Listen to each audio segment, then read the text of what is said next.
Hello students, BA part था paper first की class में हम वेस्टर्न पॉलिटिकल थिंकर्स पर चर्चा कर रहे हैं और प्लेटो के आदर्श राज्य के सिद्धांत में हम अपने आगे की क्लास को में आज जो पढ़ेंगे कि प्लेटो के आदर्श राज्य का निर्माण का जो उसने एक जो स्ट्रक्चर हमको दिया है वो किस प्रकार का है। ये हमने समझ लिया है कि जिस प्रकार आत्मा के में 3 गुण होते हैं, वासना, साहस और विवेक, और उसी प्रकार राज्य को उत्पत्ति भी 3 तत्वों के आधार पर ही हुई है, जिसमें पहला तत्व जो वासना या शुद्धा से संबंधित है, जिसको आर्थिक तत्व की संज्ञा देता है। दूसरा साहस और शौर्य, जिसको आत्मा का गुण बताता है, उसके लिए वो राज्य के लिए सैनिक तत्व का शब्द की संज्ञा देता है। और तीसरा शब्द या आत्मा का जो गुण वो बताता है, वो विवेक बताता है, उसको वो दार्शनिक तत्व की संज्ञा देता है। सबसे पहले आज हम जिस पॉइंट पे चर्चा करे हुए हैं, इकोनॉमिक फैक्टर, आर्थिक तत्व की चर्चा करेंगे। जब प्लेटो अपने आदर्श राज्य का निर्माण की बात करता है तो सबसे पहले वो आर्थिक तत्व पर चर्चा करता है। क्यों? क्योंकि वो मानता है कि किसी भी राज्य के अस्तित्व के लिए आर्थिक संगठन या आर्थिक तत्व बहुत आवश्यक है। इसलिए वो सबसे पहले शुद्धा के तत्वों को ही अपने राज्य का प्रारंभिक आधार मानकर अपना अध्ययन प्रारंभ करता है। यहाँ वो कहता है कि आर्थिक तत्व से तात्पर्य है कि मनुष्य अपनी आवश्यकताओं को अकेले पूर्ण नहीं कर सकता है और अपनी आवश्यकताओं को पूर्ति करने के लिए उसको अन्य व्यक्तियों के सहयोग की आवश्यकता होगी, और इससे समाज में एक श्रम का विभाजन और कार्यों का विशेषीकरण उत्पन्न होगा। क्योंकि मनुष्य की बहुत तरह की आवश्यकता है, भोजन, वस्त्र, आवास, और अपनी आवश्यकताओं की पूर्ति के लिए सभी नागरिक जो होंगे वो एक दूसरे को सहयोग देंगे और इस प्रकार से एक आर्थिक संगठनों का निर्माण होगा। क्योंकि इस कार्य में क्या होगा कि कुछ लोग कृषि का कार्य करेंगे, कुछ वस्त्र बनाएंगे, कुछ घर बनाएंगे, और वस्तुओं के विनिमय के द्वारा, है ना, एक संगठन की स्थापना होगी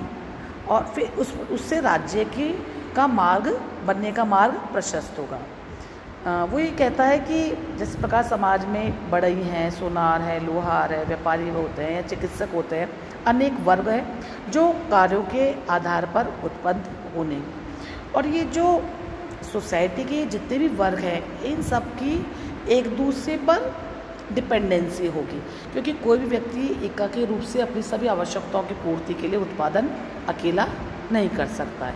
और ये जो आदान प्रदान की जो प्रक्रिया होगी ये ही समाज का आधार होगी, और इसी पे सारा सामाजिक जो ताना बाना है या उसका पूरा सामाजिक जीवन है वो टिका हुआ होगा। क्यों? क्योंकि इसको इस तरह से समझाता है कि जब डिवीज़न ऑफ लेबर हो जाएगा और विशेषीकरण इससे आएगा तो जो व्यक्ति जिस कार्य को करता है, क्योंकि जिस कार्य में उसकी रुचि होगी उसी कार्य को करेगा, और जब वो एक ही कार्य को करने लगेगा तो उसमें उसकी अधिक योग्यता का विकास होगा। तो इससे सोसाइटी के अंदर 1 मैन और 1 जॉब का सिद्धांत प्रसारित हो जाएगा। और प्लेटो का इस संबंध में मानना है कि जो आदर्श राज्य की स्थापना के लिए ये बहुत आवश्यक है कि सभी जो भी समाज के सोसाइटी के जितने भी वर्ग हों वो अपनी आवश्यकताओं की पूर्ति के लिए या सेवाओं की सर्विसेज के लिए एक आदान प्रदान की व्यवस्था को बनाएं। यहाँ वो ये कहता है कि राज्य को वो एक जैविक इकाई मान रहा है कि जिस प्रकार आत्मा के 3 गुण हैं उसी प्रकार राज्य के भी 3 तत्व से बता दिए। तो वो कह रहा है कि जब राज्य एक जैविक इकाई है, यहाँ प्रत्येक व्यक्ति अपना काम ठीक ढंग से करे, दूसरी बात उसको योग्यता के साथ करे, तो इससे सोसाइटी के अंदर एक जस्ट सोसाइटी की स्थापना हो जाएगी। क्योंकि न्याय भावना के अनुसार जब प्रत्येक व्यक्ति कार्य करेंगे तो सोसाइटी एक जस्ट सोसाइटी के रूप में सामने आएगी। प्लेटो के शब्दों में हम इसको ऐसे भी कह सकते हैं कि प्रत्येक व्यक्ति अपनी प्रकृति या अपनी योग्यता के अनुकूल एक ही कार्य में लगाया जाए, यानी कि प्रत्येक व्यक्ति एक ही व्यवसाय करे, अनेक कार्य न करे। इससे सारा नगर राज्य एकता के सूत्र में बन जाएगा और प्रत्येक व्यक्ति जिस कार्य में योग्य है, दक्ष होगा, उस कार्य को अच्छे से करेगा। तो इससे 2 बातें होगी, कार्य भी स्पेशलाइज तरीके से होगा, विशेषीकृत रूप से मिलेगा, और इससे कार्य व विभाजन का जो सिद्धांत है कि सभी लोग अपने अपने कार्यों को करेंगे, इससे सोसाइटी के अंदर कोई भी विघटनकारी व्यवस्था नहीं होगी, सब लोग इससे समाज के अंदर एकता स्थापित होगी। तो पहला तत्व जो हमने देखा कि प्लेटो के आदर्श राज्य में आर्थिक तत्व इम्पोर्टेंट है। दूसरा तत्व जिसको वो मानता है, जिसको वो सैनिक तत्व मानता है। अब आर्थिक तत्व राज्य के संगठन का महत्वपूर्ण आधार है, लेकिन ये भी हम जानते हैं कि जैसे जैसे लोगों के नागरिकों की आवश्यकताओं की पूर्ति होगी और ये उनकी आवश्यकताओं में वृद्धि होगी, तो उसके साथ ही राज्य को अधिक भूभाग की भी आवश्यकता होगी। मतलब ये सारे तत्व आपस में एक दूसरे से जुड़े हुए हैं। अब ऐसी स्थिति में जब राज्य के अंदर सभी नागरिकों की आवश्यकताओं की वृद्धि होने लगेगी या उनकी जनसंख्या बढ़ने लगेगी, तो वो राज्य पड़ोसी राज्यों के भूभाग की ओर देखने लगेगा, जिसका परिणाम युद्ध होगा। तो ये जो वासना या क्षुधा है, ये युद्ध का कारण बनेगी। तो एक राज्य को अगर अपने नागरिकों की आवश्यकताओं की पूर्ति करनी है, उनको एक पर्याप्त भू क्षेत्र देना है और उस पर अधिकार बनाए रखना है, तो युद्ध की संभावना बनेगी। और युद्ध की संभावना जब बनेगी तो उसके लिए हमको कुछ ऐसे नागरिकों की भी आवश्यकता होगी जिनमें उत्साह या स्पिरिट या जो शूरवीरता होती है वो बहुत ज़्यादा होगी। इस प्रकार राज्यों में एक सैनिक वर्ग का आविर्भाव होगा जिसको युद्ध करना बहुत अच्छा लगता है। और ये एक ऐसा वर्ग होता है जिसको अपने सोसाइटी से भी प्यार होता है, वो उससे प्रेम करता है सोसाइटी से, और उसकी रक्षा के लिए वो हमेशा तत्पर रहता है। यहाँ एक बात और हो सकती है कि विशेषीकरण का जो सिद्धांत है प्लेटो का, कि जिन व्यक्तियों में, जिन नागरिकों के अंदर शौर्य या उत्साह हो, शूरता हो, है ना, शूरवीरता के गुण हो, वो उस कार्य को विशेषीकरण के आधार पर करेंगे, तो अपने आप ही राज्य में एक सैनिक दल बन जाएगा जो राज्य की भी रक्षा करेगा और दूसरा राज्य के प्रदेश का जो स्थिति दल का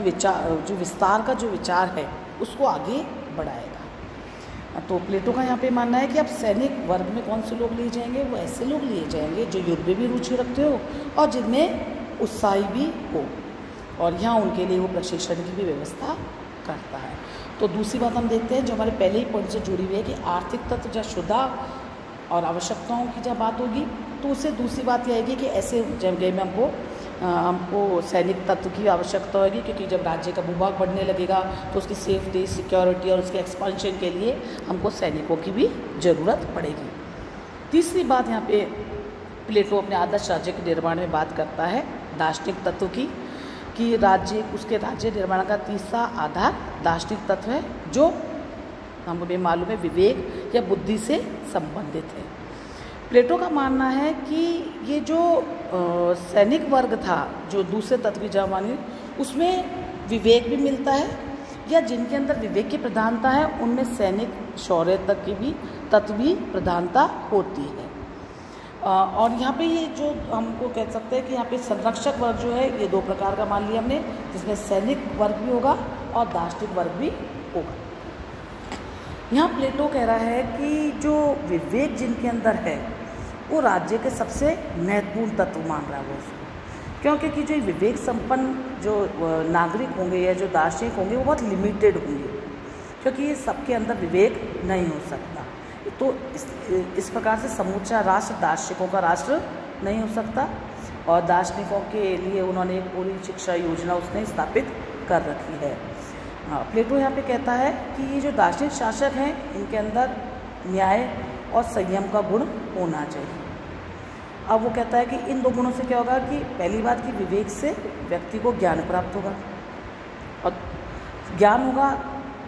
और दूसरी तो उसके अंदर न्याय की स्थापना कर पाएगा वो। दूसरी बात उसमें संयम भी होना चाहिए और उसको सोसाइटी के लिए स्नेह भी होना चाहिए, क्योंकि जब संयम होगा उसकी आवश्यकताएं सीमित होगी,